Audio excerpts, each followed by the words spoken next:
नमस्कार दोस्तों, मैं आपका दोस्त जी.आर. चौधरी। आज के इस वीडियो में हम पढ़ेंगे सिविल सर्विसेज प्री परीक्षा 1995 के 10 महत्वपूर्ण प्रश्न। दोस्तों 10 में से आपको कितना का आंसर पता है कमेंट बॉक्स में जरूर बताएं। तो प्रथम क्वेश्चन है, अणुवर्त सिद्धांत का प्रतिपादन किसने किया। तो दोस्तों अणुवर्त सिद्धांत का प्रतिपादन किया था जैन धर्म द्वारा।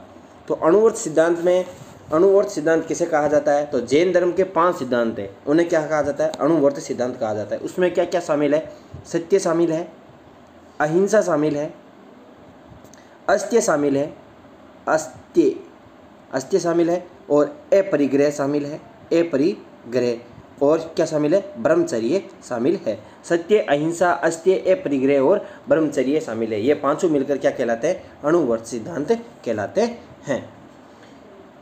अगला क्वेश्चन,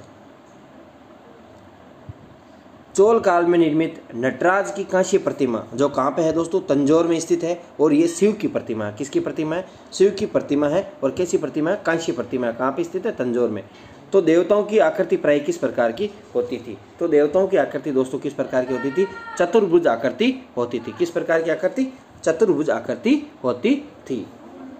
अब दोस्तों कौन सी वह ब्रह्मवादिनी थी जिसने कुछ वेद मंत्रों की रचना की। तो लोकमुद्रा द्वारा भी की गई, विश्वावरा द्वारा भी की गई, सिक्ता द्वारा और घोषा द्वारा भी की गई। तो इसमें राइट होगा उपयुक्त सभी। ये लोकमुद्रा, विश्वसारा, सिक्ता, घोषा और एक और दोस्तों है, इसमें है निवावारी है, इसके द्वारा भी कुछ वेद मंत्रों की रचना की गई। तो उपयुक्त सभी इसमें राइट होगा। अगला क्वेश्चन, अशोक का अपने शिलालेखों में सामान्यतः क्या नाम मिलता है। तो दोस्तों अशोक के शिलालेखों और अभिलेखों में अशोक का नाम प्रियदर्शी मिलता है। ज़्यादातर क्या मिलता है, प्रियदर्शी और देवनाम प्रिय तथा अशोक मिलता है। यानी 3 नाम मिलते हैं, प्रियदर्शी, देवनाम प्रिय और अशोक, 3 नाम मिलते हैं। लेकिन ज़्यादातर नाम कौन सा मिलता है, प्रियदर्शी मिलता है। यदि दोस्तों ऐसा पूछा जाए अशोक का अपने शिलालेखों में क्या क्या नाम मिलता है, तो दोस्तों प्रियदर्शी मिलता है, अशोक मिलता है और देवनाम प्रिय भी मिलता है। अगला क्वेश्चन दोस्तों, हिंद यानी भारत की जनता के संदर्भ में हिंदू शब्द का प्रथम बार प्रयोग किसने किया। यानी भारत की जनता के संदर्भ में हिंदू शब्द का प्रथम बार प्रयोग किसने किया था। तो दोस्तों भारत की जनता में हिंदू शब्द का प्रथम बार प्रयोग किया था अरबों द्वारा। किसके द्वारा, अरबों के द्वारा। यानी अरबी वर्णमाला में से शब्द न होने के कारण इनकी जगह क्या हो गया, हे का प्रयोग हो गया। जिसे सिंध या सिंधु शब्द से क्रम से हिंद और हिंदू शब्द प्रयुक्त होने लगा।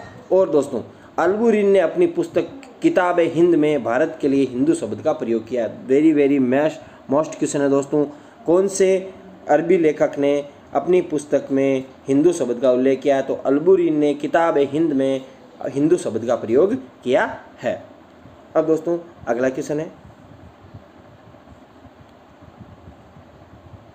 बहुत ही महत्वपूर्ण क्वेश्चन है, गुप्त काल में लिखित संस्कृत नाटकों में स्त्री और शूद्र क्या बोलते थे। तो गुप्त काल में लिखित जो नाटक होते थे उसमें स्त्री और जो शूद्र जाति के लोग थे वो क्या बोलते थे, जल्दी से बताइए दोस्तों। तो वो बोलते थे प्राकृत भाषा। क्या बोलते थे, प्राकृत भाषा बोलते थे। और इसका एक उदाहरण है शूद्रक द्वारा रचित मर्चकटिकम नाटक में शूद्र व स्त्रियों ने प्राकृत भाषा का प्रयोग किया है। किसके द्वारा रचित नाटक, मर्चकटिकम है जो शूद्रक द्वारा रचित है, उसमें शूद्र व स्त्रियां हैं वो प्राकृत भाषा का प्रयोग करते थे। अगला क्वेश्चन, शून्य का आविष्कार किसने किया। तो दोस्तों आपने पढ़ा होगा कि शून्य का आविष्कार आर्यभट्ट ने किया। लेकिन दोस्तों 1995 में जो ये परीक्षा हुई उसमें यूपीएससी द्वारा शून्य का आविष्कार किसने किया, किसी अज्ञात भारतीय ने किया, ये माना था। तो दोस्तों आर्यभट्ट नामक ग्रंथ की रचना करने वाले आर्यभट्ट अपने सबसे बड़े गणितज्ञ माने जाते थे, जिसने दशमलव प्रणाली का विकास किया। दशमलव प्रणाली का विकास किसने किया, आर्यभट्ट ने। किसने, आर्यभट्ट ने। और वराहमिर गुप्त काल के सबसे बड़े खगोल शास्त्री जिन्हें भरत संहिता की रचना की, वराहमिर द्वारा। और आर्यभट्ट के सिद्धांत पर भास्कराचार्य प्रथम ने टीका लिखा। क्या लिखा, टीका लिखा। अगला क्वेश्चन है दोस्तों,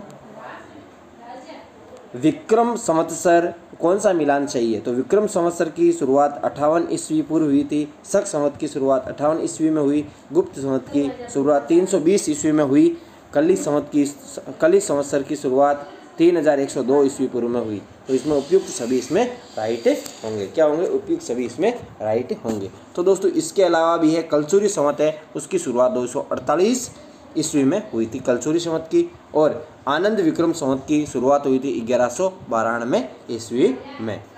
और महावीर संवत की शुरुआत हुई थी 529 ईस्वी पूर्व में। और बुद्ध संवत की शुरुआत हुई थी 544 ईस्वी पूर्व में। अगला क्वेश्चन दोस्तों बहुत ही महत्वपूर्ण क्वेश्चन है। किसने न्यूटन से पूर्व ही बता दिया था कि सभी वस्तुएं पृथ्वी की ओर गुरुत्वाकर्षित होती है? तो किसने न्यूटन से पहले बताया कि वस्तु है जो पृथ्वी की ओर गुरुत्वाकर्षित होती है? तो ये बताया था ब्रह्मगुप्त ने। किसने बताया? ब्रह्मगुप्त ने ये बताया कि प्रकृति के नियम के अनुसार समस्त वस्तुएं पृथ्वी पर गिरती है। अगला क्वेश्चन, लास्ट क्वेश्चन है दोस्तों, प्राचीन संस्कृत ग्रंथों में प्राय यवन प्रिय शब्द किसका द्योतक था? यवन प्रिय शब्द किसके लिए प्रयुक्त किया जाता था? तो जल्दी से बताइए दोस्तों। तो काली मिर्च के लिए यवन प्रिय शब्द प्रयोग किया जाता था। ये उस समय मसालों में सबसे अधिक फेमस थी और दोस्तों काफ़ी महंगे दामों पर भी बिकती थी। इस कारण संस्कृत ग्रंथों में काली मिर्च को यवन प्रिय कहा गया। दोस्तों 10 क्वेश्चन आपको कैसे लगे हो कमेंट बॉक्स में जरूर बताएं और वीडियो अच्छा लगा हो तो अपने दोस्तों के साथ शेयर करें और वीडियो पर लाइक जरूर करें। Thanks for watching us.